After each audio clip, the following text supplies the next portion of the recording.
नमस्कार शिक्षक बंधू भगिनींनो, आज आपण नवीन विषय घेऊन आलेलो आहोत. पुन्हा निपुण महाराष्ट्र अभियान अंतर्गत इयत्ता 2री ते 5वीच्या सर्व विद्यार्थ्यांच्या मासिक चाचणीचं नियोजन निपुण महाराष्ट्र ॲपवर कसं करायचं आहे याबाबत एक पत्र निर्गमित झालेलं आहे 9 डिसेंबरला. त्या पत्रात काय काय बाबी दिलेल्या आहेत त्याबद्दल आपण जाणून घेणार आहोत या व्हिडिओमध्ये. चॅनलला सबस्क्राईब करायला विसरू नका. व्हिडिओ आवडला तर नक्कीच लाईक करा आणि जास्तीत जास्त शिक्षकांना शेअर करा.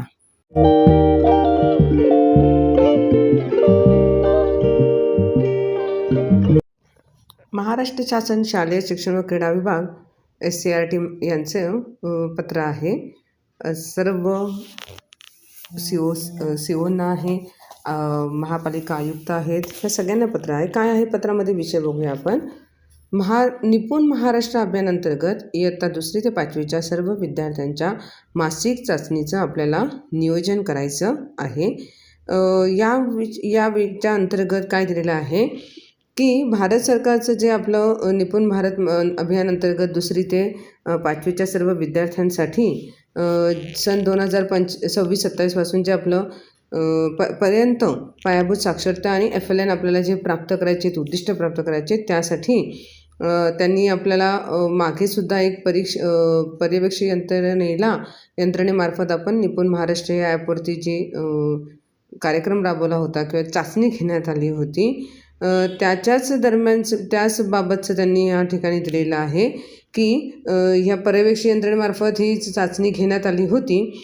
सदर पूर्ण चाचणीचा अहवालसुद्धा दिनांक 17 नोव्हेंबर 2000 रोजी आयुक्त कार्यालयाला सादर केलेला आहे. आणि त्या सदर अभियानाचा पुढचा टप्पा म्हणजे प्रत्येक महिन्याचं मूल्यमापन सुरू होत आहे. त्याची सुनियोजित अंमलबजावणी होणे गरजेचं आहे. त्यासाठी सगळ्या शासकीय म्हणजे सर्व JIP, NP तसेच शासकीय अनुदानप्राप्त शाळांचा समावेश केलेला आहे. ज्या काही अनुदानप्राप्त शाळा आहेत ह्या सगळ्यांचा या कार्यक्रमामध्ये सहभाग आहे. त्यासाठी आवश्यक पूर्वतयारीच्या अनुषंगाने सर्व माध्यम आणि सर्व शिक्षकांचा समावेश आपल्याला ॲपमध्ये शालार्थ पोर्टलद्वारे करण्यात आलेला आहे. तथापि चाचणी व मूल्यांकन प्रक्रियेचे अधिक सुलभीकरण होण्यासाठी संबंधितांचा शालार्थ प्रणालीमधील नोंदणीकृत संपर्क क्रमांक हाच त्याचा लॉगिन ID असणार आहे. आणि शालार्थ पोर्टलमधील बदलानुसार आता शिक्षक आणि मुख्याध्यापक यांची शाळा आणि इतर माहिती ॲपमध्ये आपल्याला दिसणार आहे. यामध्ये बघा आपल्याला काय करायचं आहे. मुख्याध्यापकांनी स्वतः सद्यस्थिती त्यांची जी शाळा असेल तो संपर्क क्रमांक टाकायचा की इत्यादी माहिती शालार्थ 2.0 येथे अद्ययावत करायची आहे. आधी त्यास DDO 2 याची मान्यता घ्यायची. त्यानंतर शिक्षकांची माहितीसुद्धा शालार्थ पोर्टलमध्ये अद्ययावत करायची. म्हणजेच काय अद्ययावत करायची, त्या शिक्षकांचा मोबाईल नंबर अद्ययावत करायचा आहे. वर्ग त्यानंतर आपल्याला इथे वर्ग असाईन करायचा आहे, मोबाईल नंबर अद्ययावत करायचा आहे आणि शाळा अद्ययावत करायची. जर बदलीची प्रक्रिया वगैरे झालेली असेल तर त्यामध्ये शिक्षकांसाठी DEO 1 म्हणजे मुख्याध्यापक असतात आणि DEO 2 यांची मान्यता घ्यायची. हे सर्व काम आपल्याला 10 ते 14 डिसेंबरपर्यंत करायचं आहे. त्यानंतर मुख्याध्यापकांनी निपुण महाराष्ट्र ॲपमध्ये लॉग इन करायचं आहे. संदर्भ क्रमांक 5 नुसार त्यामध्ये त्यांनी शिक्षकांचं नियुक्तीचं पत्र अपलोड करायचं आहे शिक्षकांचं. आणि सर्व इयत्ता आणि तुकडी शिक्षकांना नियुक्त करायचे. शिक्षकांची त्या ठिकाणी इयत्ता कोणती, तुकडी कोणती ते असाईन करायचे आपल्याला.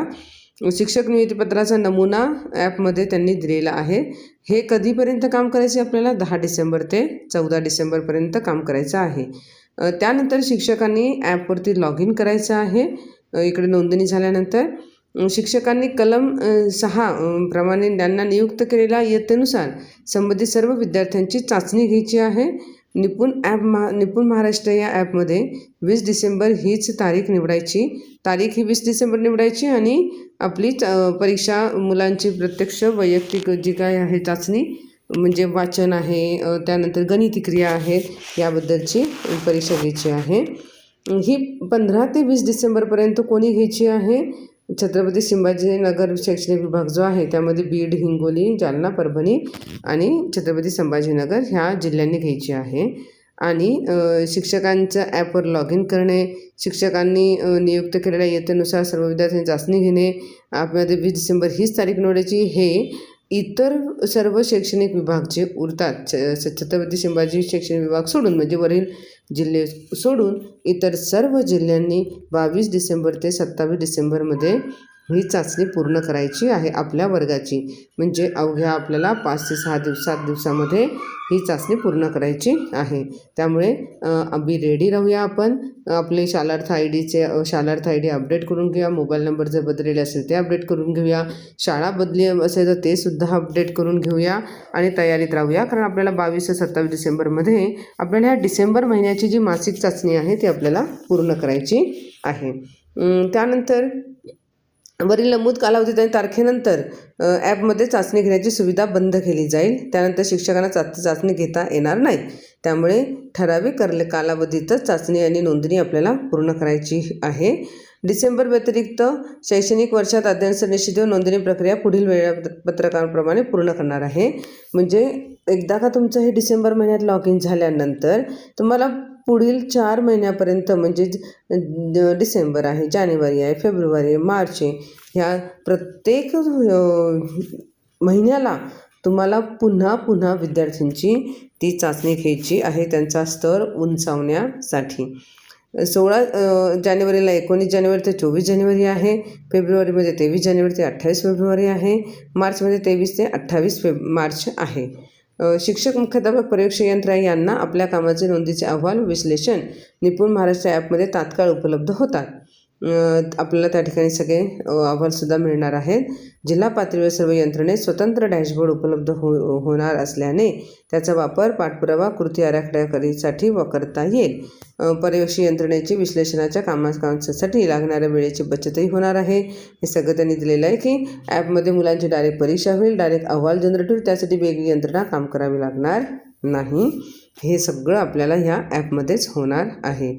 लवकरच आपल्याला नोंदणीसाठी मुख्याध्यापकांना कसं लॉग इन करायचं आहे किंवा ती प्रक्रिया कशी करायची आहे, शिक्षकांचं नियुक्तीपत्र कसं अपलोड करायचं आहे, याबाबत आपण लवकरच व्हिडिओ घेऊन येत आहोत.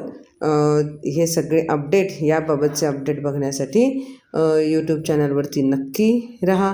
त्यासाठी आपल्याला चॅनलला सबस्क्राईब करावे लागेल. व्हिडिओ आवडला असेल तर लाईक करूया आणि जास्तीत जास्त शिक्षकांना फॉरवर्ड करूया.